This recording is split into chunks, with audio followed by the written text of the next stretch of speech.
다 같이 읽습니다. 시작. 하나님께서 창조의 일이 무엇입니까?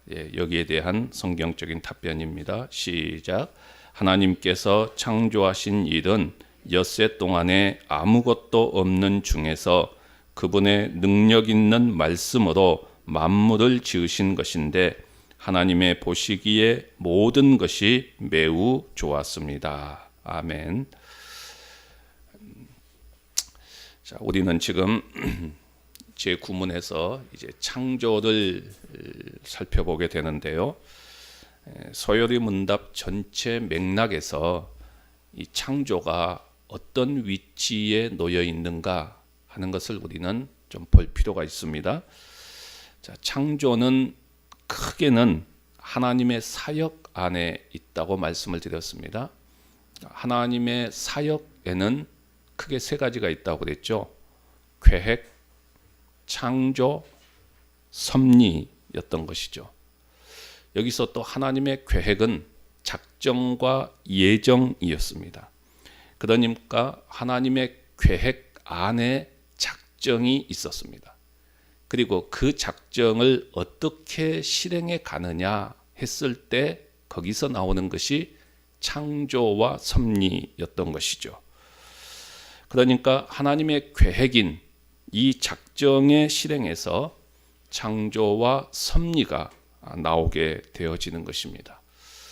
자, 왜 이것이 중요하냐면은 요한계시록 11장 4절에 보면은 우리 주 하나님이여 영광과 존귀와 권능을 받으시는 것이 합당하오니 그 다음 말씀이 중요합니다. 왜 그러냐 하면 주께서 만물을 지으신지라 만물이 주의 뜻대로 있었고 또 지으심을 받았느니라 이 말씀입니다. 그러니까 만물이 주의 뜻대로 존재하게 되었습니다. 그러니까 다시 말해서 창조는 하나님의 작정 가운데 속한 하나님의 일이라는 사실을 기억해야 됩니다. 당연한 이야기처럼 들리지만은 굉장히 중요합니다. 바로 이 이유 때문에 창조는 철저히 계획하고 그 계획에 따라서 실행되었다는 것입니다. 그러니까 우연히 혹은 아무 의미 없이 그냥 어쩌다 보니까 세상이 존재하게 되는 것이 아니라는 것이죠. 창조에는 분명한 목적이 있고 분명한 방향이 있다 하는 것을 우리가 잊어서는 안 됩니다. 그리고 제 구문의 대답을 통해서 창조에 대한 설명을 보면은 그 일하심의 수준이 어떠한가를 알 수가 있는데요. 무엇을 얼마만큼 잘 만들었느냐의 차원이 아니라 아예 온 세계를 무에서 존재로 부르신 것입니다. 그러니까 이것이 창조의 핵심적인 정의입니다.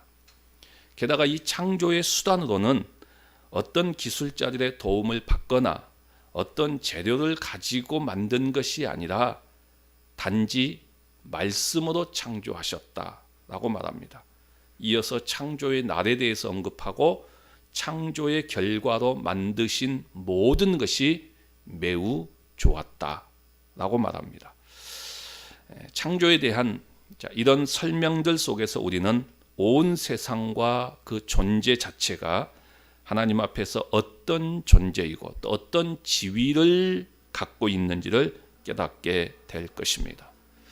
자, 이제 본론의 내용으로 들어가서 이 내용들을 좀 한번 더 구체적으로 살펴보도록 하겠습니다. 먼저 첫 번째로 생각할 것은 하나님께서 창조의 일이 무엇입니까? 라고 말하지요. 자, 하나님께서 창조하신 일은 엿새 동안에 아무것도 없는 중에서 그분의 능력 있는 말씀으로 만물을 지으신 것인데 하나님의 보시기에 모든 것이 매우 좋았다라고 말하죠. 몇 가지를 나누어서 우리 가운데 말씀하고 있습니다. 자, 이것이 성경의 진술입니다. 근데 이것을 살펴보기 전에 창조에 대한 이야기가 나왔으니까 만물의 기원에 대한 이야기를 좀 잠깐 설명을 하고 그리고 성경의 견해들을 우리가 좀 살펴보고자 합니다. 먼저 만물의 기원입니다. 만물의 기원을 알고자 하는 시도는 온 인류가 품어온 오랜 수건이었습니다. 그러니까 종교라고 하는 이 용어 자체가 무슨 의미입니까? 어떤 근원을 찾으려는 노력이라는 것이 포함되어 있지요. 그런데 이 만물의 근원에 대해서는 오래전부터 두 가지의 큰 해석이 있었습니다. 어떤 해석이냐? 하나는 모든 것이 원래부터 있었다 하는 것입니다. 모든 것이 원래부터 그냥 있었다 하는 것이 하나의 견해였고요. 또 하나의 견해는 누군가가 만들었다, 이 견해였습니다. 그러니까 원래, 그리고 여기다가 원래 있던 것을 재료를 삼아서 누군가가 만들었다라는 것도 있고, 또 누군가 만든 것이 스스로 진화했다라는 이야기도 있습니다. 그러니까 앞에 있는 큰 두 가지의 견해를 이제 혼합한 거죠. 서로 혼합된 설명들도 있지만은, 그러나 자, 근본적으로 이야기했을 때는 물질이라고 하는 것이 원래 있었다라고 하는 견해와, 그리고 누군가가 만들었다라고 하는 이 두 가지의 견해가 대립이 되어지고 있습니다. 여기서 우리가 주의할 것이 하나 있는데, 이 두 가지의 견해를 진화론과 창조론으로 설명하면은 안 됩니다. 그러니까 이 부분을 좀 잠깐 설명하고 넘어가겠는데요. 많은 사람들이 이제 진화론을 이야기할 때 다윈의 진화론을 가지고 설명합니다. 그래서 다윈의 진화론을 창조론과 서로 대립되는 이론으로 생각을 하고 서로 비교를 하는데, 꼭 그렇지만은 않습니다. 그러니까 이 진화론의 원래는 어떤 거냐면은 이미 존재하는 것들이, 이미 존재해 있는 것들이 어떻게 변해가는지, 그리고 그 과정에 대한 설명일 뿐입니다. 그러니까 애초부터 진화론은 그 근원이 무엇이냐, 이것이 어떻게 생겼느냐, 이건 설명하지 않아요. 진화론 자체는 애초에 그 근원이 어떻게 해서 생겼는지는 설명하지 않습니다. 그러니까 그 부분을 질문하면은 그들은 그냥 우연히 발생했다, 이렇게 말해버리죠. 그냥 우연히 발생했다. 그러니까 이것은 왜 그러냐면, 진화론은 처음 그 출발 지점이, 다윈의 진화론의 처음 출발 지점이 세상의 기원을 찾고자 하는 것에서 출발하는 것이 아니라 생물학에서 출발했기 때문입니다. 진화론의 전제가 우주 전체를 하나의 계속되어지는 과정으로 보는 것은 맞지만은, 진화론 자체가 창조론과 대립되는 개념으로 등장한 것은 아니다 하는 것을 우선 말씀을 드립니다. 그렇다면 창조론의 진짜 반대 개념이 뭐냐라고 했을 때, 이 부분을 굳이 이야기한다면 우연성을 말할 수 있습니다. 우연성. 그러니까 예를 들어서 말하면 천문학에서나 그리고 물리학 같은 데서 이제 주로 언급하고 있는 빅뱅 이론, 여러분들이 들어보셨을 줄 압니다. 빅뱅 이론. 우주의 시작이 우연히 발생한 어떤 거대한 폭발에 의해서 발생이 되어졌다 하는 것입니다. 이제 오늘날은 이 빅뱅 이론들이 몇 가지의 증거들로 인해서 지금은 거의 의심 없이 학계에서 그대로 다 과학적인 사실로 받아들여지고 있고, 학교에서도 이것을 가르치지요. 창조론을 가르치는 것이 아니라요, 이것을 가르치고 있는 실정입니다. 그러나 이건 역시 그 빅뱅이 생기게 되어졌던 근본 원인에 대해서 물으면은 그들도 결정적으로 설명을 하지 못합니다. 그리고는 여러 가지 추측만 할 뿐이지요. 그러할 것이다 라는 가설만 세워놓고 그것을 믿어버리는 것이죠. 그런가 하면 어떤 사람들은 또 이렇게 이야기를 합니다. 창조론보다 진화론이 훨씬 더 과학적이지 않느냐, 이렇게 질문하는 사람들도 있습니다. 과학이라고 하는 것이 뭘까요?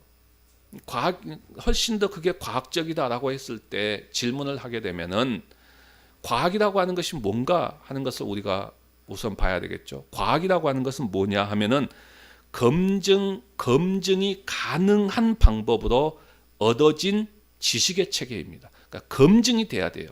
검증이 가능한 방법으로 얻어진 체계를 말하는 것입니다. 그런데 이런 의미에서 접근한다면 진화론은 과학적이지 않지요. 왜냐하면 검증되지 않았기 때문입니다. 실험 자체가 불가능하지요. 진화론 자체는 실험 자체도 할 수 없는 불가능한 것입니다. 그렇기 때문에 진화론이 더 과학적이다 이렇게 말할 수는 없습니다. 자, 이런 일반적인 이제 이야기를 좀 창조론과 진화론에 대한 그 관계를 좀 말씀을 하고 이제 다시 와서 만물의 기원에 대한 두 가지의 견해를 좀 잠깐 설명을 한다면 첫 번째 견해는 뭐였죠? 만물이 원래부터 그냥 있었다는 견해죠. 만물이 원래부터 그냥 있었다. 자, 이것을 대표하는 내용이 유물론과 그리고 관념론이 있습니다. 좀 어려운 이야기입니다만은 제가 쉽게 짧게 좀 설명을 한다면 이 유물론과 관념론이 있는데 이 두 가지의 이론도 함께 서로 대립되어지는 그러한 입장입니다. 유물론이라고 하는 것은 뭐죠? 유물, 그렇죠? 물질이 있다. 그러니까 유물론이죠. 물질 그 자체가 첫 번째입니다. 그러니까 물질을 최고의 가치로 생각하는 거예요. 유물론은 그러니까 모든 것이 물질에서 시작되었다 하는 것입니다. 물질에서 시작되었고 그 물질 스스로가 성장했고 그리고 그것만이 의미가 있다라고 보는 것입니다. 그러니까 이 유물론 사상을 가진 사람들은 내가 눈에 보이는 것만 믿어요. 눈에 보이지 않는 것은 믿을 수가 없어요. 그러니까 신, 영적인 존재 뭐 이런 것 다 믿을 수가 없지요. 왜냐하면 눈에 안 보이니까요. 유물론 사상은 눈에 보이는 것만 믿는 것입니다. 반면에 관념론은 또 어떤 거냐? 그 반대 개념입니다. 눈에 보이지 않는 어떤 능력과 힘이 세상의 시초이고 모든 물질은 그 힘에서부터 비롯되었다라고 말합니다. 그래서 이 두 가지 입장이 아주 팽배하게 대립되어지는데 이것이 정신과 진료, 그 다음에 영혼과 육체, 가시적인 것과 불가시적인 것, 그리고 심리적인 것과 육체적인 것, 현상, 이런 그 형태와 말만, 이 단어, 용어만 바뀌었을 뿐이지 내용은 똑같은 거예요. 그래서 이것이 인류 역사 속에서 오랜 인류 역사 속에서 지금까지 함께 공존해 오고 있는 것을 보게 됩니다. 근데 이런 만물이 원래부터 있었다라는 이러한 견해를 가지고 있는 자들에게 우리는 이런 질문을 던져볼 필요가 있어요. 만물이 원래부터 있었다. 그렇다면 그 최초의 물질이나 에너지는 어디서 왔느냐? 이 질문을 던지면은 여기에 대해서는 그들은 대답을 하지 못합니다. 어떻게 대답을 하느냐? 그 시작은 모르겠다. 그러나 언젠가는 알 수 있을 것이다. 이렇게 대답하고 넘어갑니다. 그 다음에 두 번째 견해가 있습니다. 만물은 하나님이 창조하셨다는 것입니다. 만물은 하나님이 창조하셨다. 지금 우리가 보았을 때 만물이 존재하는 것은 사실 그 자체지요. 그리고 누구나 인정할 수밖에 없지요. 그런데 이렇게 존재하는 만물의 시작에 대해서는 어떻게 시작이 되어지느냐? 하나님께서 무에서 유를 창조하셨다라는 것입니다. 근데 앞에서 이야기했던 만물은 그냥 원래부터 있었다 하는 것과 또 만물은 하나님이 창조했다라고 하는 이 두 가지의 견해는 모두가 다 믿음을 요구합니다. 다 그렇게 믿는 거예요. 다 믿음을 요구합니다. 그렇다면 우리가 어떤 입장을 취해야 될 것이냐? 이건 분명히 해야 됩니다. 왜 그러느냐? 우리가 어떤 입장을 취하느냐에 따라서 우리의 인생의 자세와 방향이 결정되기 때문입니다. 자, 만물이 원래부터 존재했다라고 하는 이 견해를 따르면 우리는 무신론적인 인생관과 가치관을 가질 수밖에 없어요. 그래서 절대적인 진리, 가치 이것을 인정하지 못합니다. 그저 우리는 존재할 뿐이다. 그냥 던져진 존재, 철학에서는 그냥 던져진 존재라고 말하죠. 그냥 우리는 존재할 뿐이다. 이렇게 되어지는 것이죠.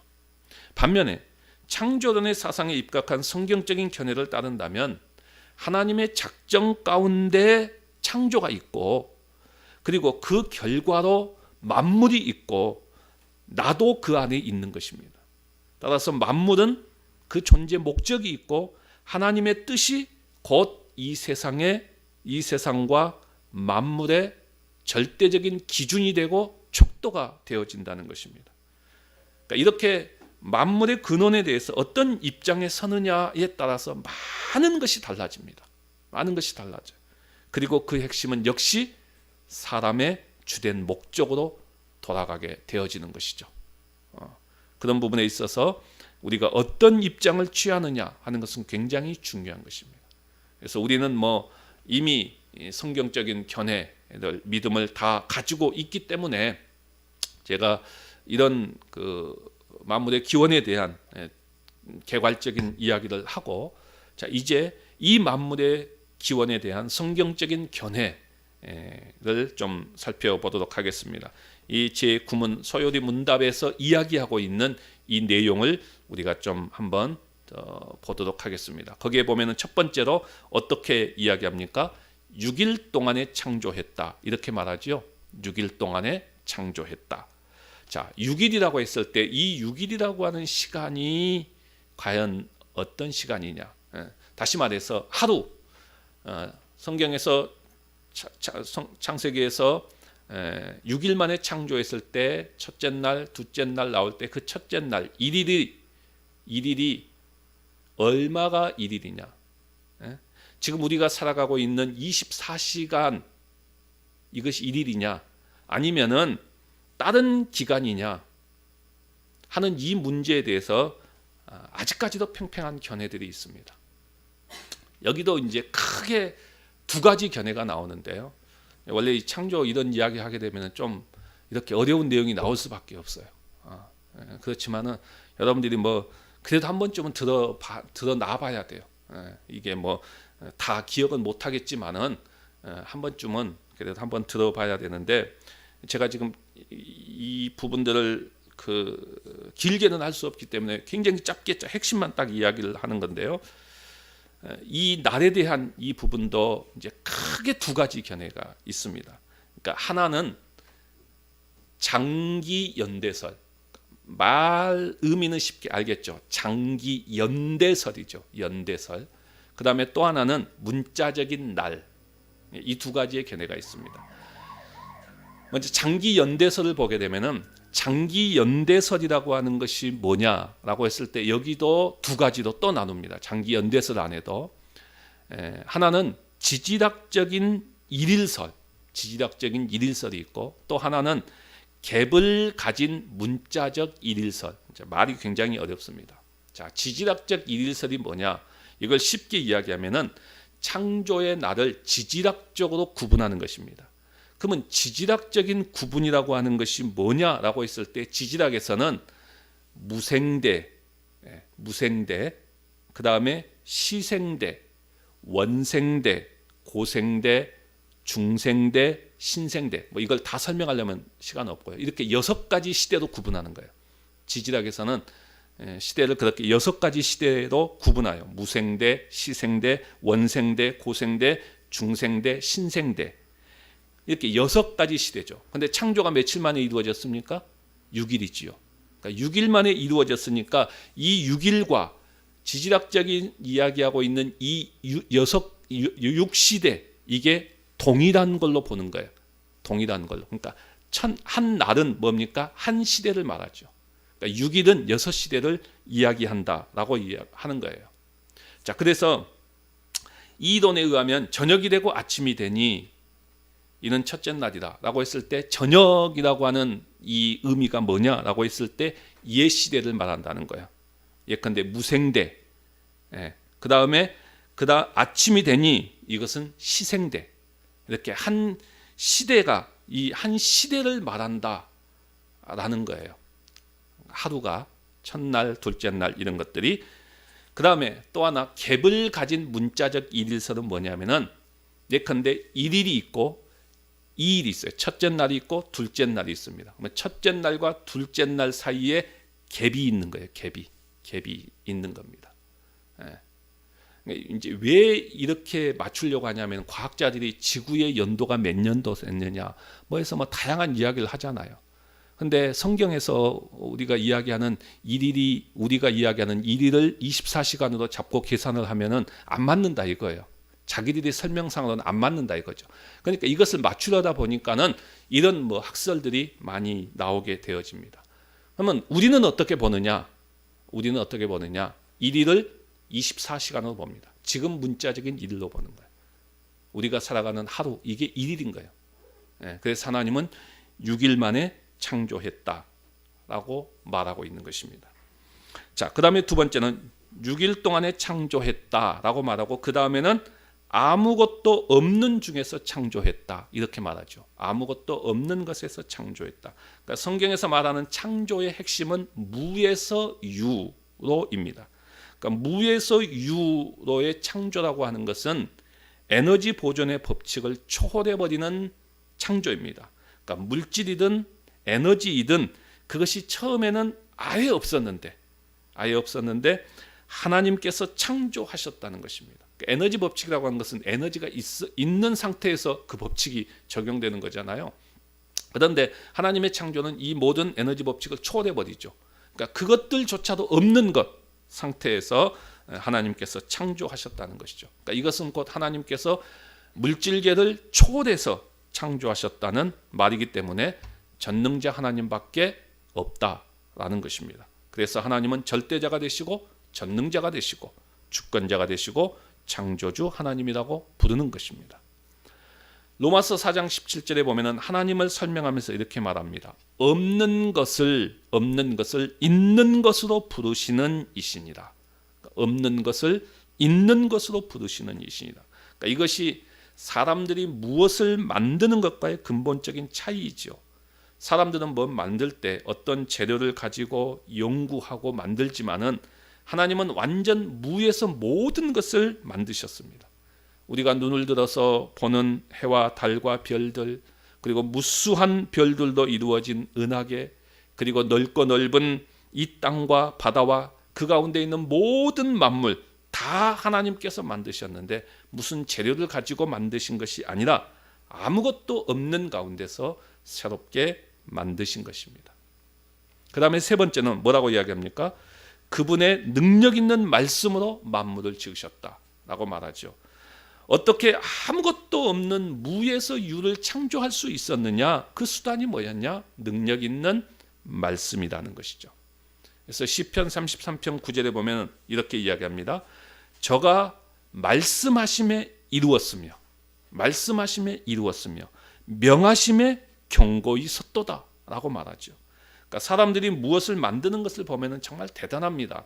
그렇죠? 얼마나 놀라운 문명을 만들어가고 건축물을 만들어가는지 모릅니다.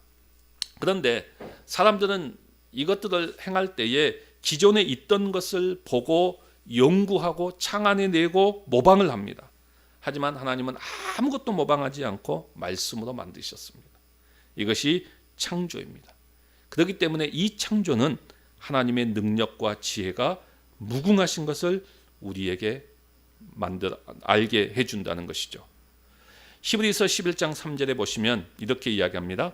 믿음으로 모든 세계가 하나님의 말씀으로 지어진 줄을 우리가 아나니 보이는 것은 나타난 것으로 말미암아 된 것이 아니니라. 그러니까 여기서 중요한 것은 믿음으로라고 말합니다. 믿음으로 그 다음에 우리는 쉼표를 하나 붙여야 돼요. 그래야만이 이 문장을 정확하게 해석할 수 있습니다. 자칫 잘못하면 하나님도 믿음으로 세계를 만들었구나 이런 식이 되어질 수 있어요. 그러나 그런 내용이 아니죠. 믿음으로 쉼표. 모든 세계가 하나님의 말씀으로 지어진 줄을 우리가 아나니. 그러니까 이 말은 모든 세계가 하나님의 말씀으로 지어진 줄을 우리가 안다는 것입니다. 무엇으로 안다는 것이죠? 믿음으로 안다는 거예요. 믿음으로 안다. 창조의 영역도 바로 믿음의 영역인 것이죠. 자, 그 다음에 네 번째로는 또 어떻게 이야기합니까? 창조의 결과는 매우 좋았다 이지요. 창조의 결과는 매우 좋았다. 자, 창조에 대해서 우리가 알아야 될 중요한 사실입니다. 하나님께서 지으신 모든 것이 다 좋았다는 것입니다. 창조에 대한 내용을 아주 질서 있게 기록하고 있는 것이 창세기 1장과 2장입니다. 그런데 창세기 1장에 보면은 하나님이 보시기에 좋았더라는 말씀이 여러 번 나옵니다. 그리고 하나님께서 사람을 창조하시고 나서는 하나님이 보시기에 심히 좋았더라, 매우 좋았더라 이렇게 말합니다. 자, 이것이 창조에 대해서 알아야 될 굉장히 중요한 사실입니다. 왜 그러느냐 하면은 만물이 하나님의 손에서 나온 대로는 다 선하고 다 좋았습니다. 이 사상이죠. 만물이 하나님의 손에서 나올 때는, 만들어질 때는 다 좋았고 다 선한 것이었습니다. 조금만 좋은 것이 아니라 매우 좋았습니다.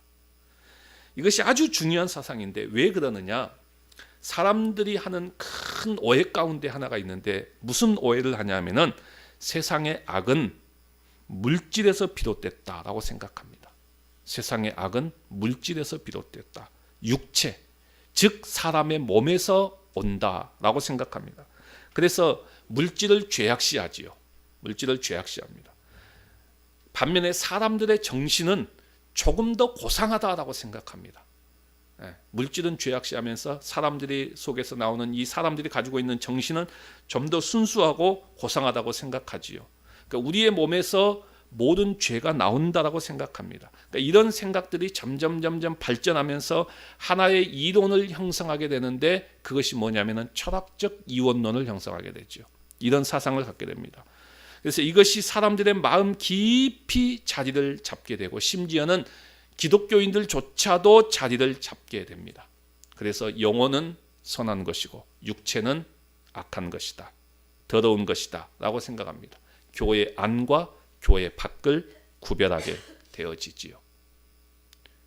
그래서 이런 모든 물질 이런 것들을 통해서 악이 나왔다라고 생각합니다. 그러나 하나님의 말씀은 어떻게 말합니까? 악이 물질에서 나오는 것이 아니라 오히려 사람의 마음에서 나왔다라고 이야기하죠. 에레미야 17장 9절 이하를 보게 되면은 만물보다 거짓되고 심히 부패한 것이 마음이라고 말합니다. 그러니까 사람의 행위와 행실이 마음에서 나온다고 말하죠. 그러면서 이 부분을 설명하면서 구체적으로 이런 이야기를 합니다.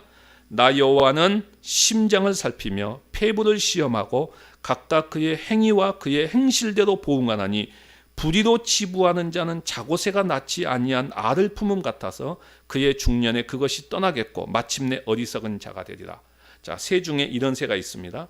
자기가 알을 낳아서 잘 품어서 새끼를 까는 것이 아니라 남이 낳은 알을 자기가 품어서 새끼를 까게 됩니다. 자기는 알을 낳는 수고는 하지 않아요. 그러니까 누구를 지금 이런 식으로 표현을 했느냐면은 불의를 치부하는 자라고 말합니다. 불의를 치부하는 자가 이와 같은 자다. 그러니까 옳은 방법이 아닌 불의한 방법을 통해서 부자가 된 사람들을 말하죠. 그 사람들이 어떻게 된다고 말합니까? 중년이 되면은 다 그것이 떠나간다라고 말합니다.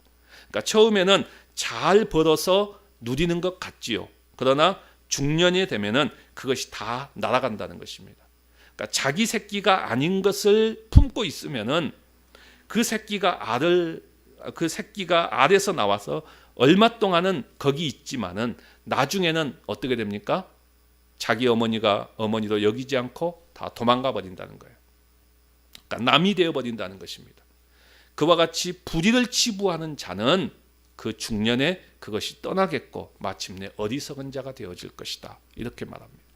또 신약 성경에 보면은 이런 내용에 대해서 디모데전서 4장 3절에서 어떻게 가르치냐면은 혼인을 금하고 어떤 음식물을 먹지 말라고 할 터이나 음식물은 하나님이 지으신 바니 믿는 자들과 진리를 아는 자들이 감사함으로 받을 것이니라. 이렇게 말합니다. 그러니까 어떤 자들이 지금 이 디모데전서의 내용은 이런 내용이에요. 어떤 자들이 교회 안에 들어와서 이것을 가르치기 시작합니다.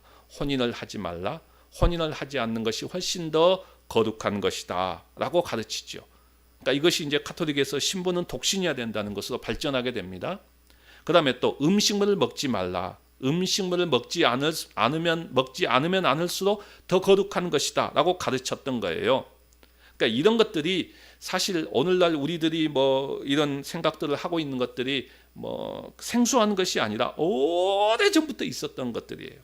그러다 보니까 금식이 강조가 되어지고 심지어는 활동하지 않고 안 먹는 것을 표시하기 위해서 당시에 높은 꼭대기에 올라가서 사람이 거기 앉아서 그냥 거기에서 사는 거예요. 그런 아주 우스운 일들도 있었던 것을 보게 됩니다. 그러니까 이런 것들이 이제 자꾸 발전해 가면서 어디로 가버리냐면은 물질에서 몸에서 악이 나오니까 이런 것들은 될 수 있는 대로 절제하고 활동하는 것을 금지해야만이 거룩하다는 사상이 나오게 되어버린 것이죠. 하지만 성경은 뭐라고 말합니까? 믿는 자들과 진리를 아는 자들은 감사함으로 받으라라고 말합니다. 하나님의 목적대로 감사하고 그것을 잘 먹으면 된다는 거예요. 여기서 음식과 혼인을 이야기했지만은 하나님이 창조한 모든 것이 이 원리에 다 적용이 되어집니다. 하나님이 지으신 모든 것이 선한 거예요. 창조의 결과는 매우 좋았더라입니다. 만족스러운 결과였다 하는 것입니다. 이것이 제 구문에서 창조에 대한 이야기입니다. 자, 그러면 우리는 더 나아가서 두 번째로 좀 생각해 볼 것은 하나님께서 이 세상을 창조하신 목적이 무엇이냐 하는 것이죠. 이제 보통 사람들은 이렇게 생각합니다. 하나님께서 뭔가 필요해서 만드셨겠지.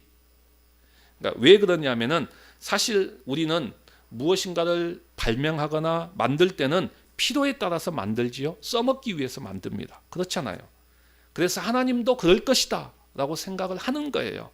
하나님 혼자 계시면 심심하니까 외로워서 공허해서 빈 공간을 채우려고 만들었을 것이다 라고 생각합니다. 그래서 우리가 장난감을 가지고 노는 것처럼 하나님께서도 세상을 만들어 놓고 가지고 놀기 위해서 만들었을 것이다 라고 생각하는 사람들이 의외로 많습니다. 그러나 성경의 대답은 완전히 다르죠. 앞에서 창조가 하나님의 작정에 속한다고 말하면서 이 사실이 중요하다고 했습니다. 바로 이 이유 때문인데요. 창조 역시 하나님의 작정의 일부이고 목적이 있습니다.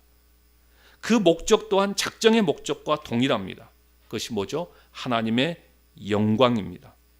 창조 역시 그 목적이 하나님의 영광에 있고 창조의 모든 방식과 절차와 과정과 그 결과까지도 다 삼위 하나님의 은원에 의해서 계획된 것입니다. 그래서 하나님의 영광의 목적이 있다는 것입니다. 마지막 세 번째로는 하나님의 창조를 통해서 그러면 우리는 어떻게 해야 될까 하는 것이죠.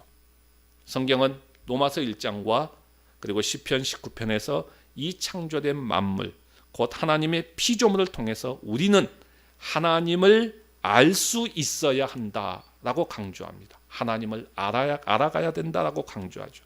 대자연을 보며 하나님의 능력과 지혜를 깨달아야 되고 우리 자신을 통해서도 하나님의 형상과 성품을 알 수 있어야 한다는 거예요.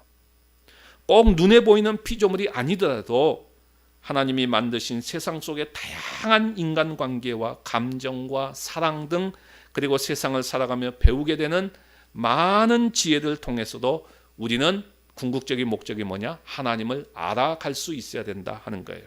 그래서 창조는 우리가 하나님에 대해 알도록 하는 기초적인 수단이 되어지는 것입니다. 창조된 피조물을 통해 하나님을 아는 지식이 자라가는 것, 이것이 본래 학문의 목적이기도 하는 것입니다. 창조된 세상이 움직여지는 원리를 보고 그리고 세상 만물의 존재와 그 속성을 보고 법칙 등을 우리가 발견하고 분석함을 통해서 궁극적으로 우리가 알 수 있는 것은 뭐냐? 그 속에서 하나님을 발견하는 것입니다. 이것이 학문의 주된 목적이 되어져야 된다는 것이죠. 그저 세상을 보고 와 예쁘다, 창조물을 보고 와 너무 멋있다, 이게 전부가 아니라는 것입니다. 우리는 피조물을 알아감으로 인해서 또 학문 연구를 통해서 단순히 지식을 채우는 것이 아니라 하나님을 알아가는 것이다 하는 것을 분명히 깨닫고 우리가 하나님을 알아가는 우리의 모든 일에 더욱더 힘써가는 우리 모두가 되시기를 간절히 바랍니다. 이 시간에